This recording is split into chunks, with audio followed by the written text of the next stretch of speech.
begin by stating that any critical reflection on the relationship between religion and society in Barbados must take into consideration the narrative of religion and society in the Western Hemisphere, and this has by necessity to begin with the Christian roots of the colonial expansion in these areas in the 15th and 16th centuries.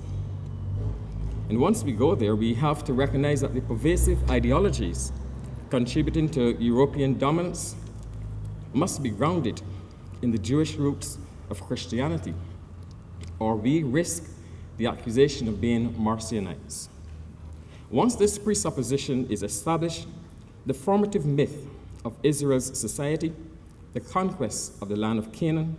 creates the imperative strand for the point of departure for a theological exegesis, which in turn leads to a proper hermeneutic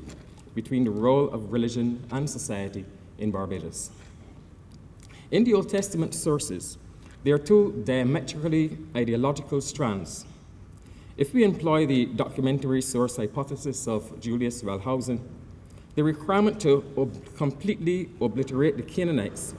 found favor with the ideology of the Deuteronomic cult, while the more pastorally moderated and perhaps more primordial approach of cultural dissemination was posited by a much earlier source. The conquest narrative is replicated throughout the Bible, giving rise to different understandings of Jewish and Christian society. It is the formative source of the Song of Moses in Deuteronomy chapter 32.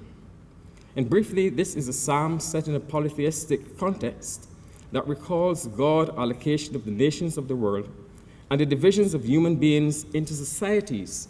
according to the number of gods. By demonstrating that the God of Israel is superior to the God of the nations, the poem creates an ideology which makes Israel's society superior to any other. So influential was the ideology of the Song of Moses that when Paul sought to account for Roman imperialism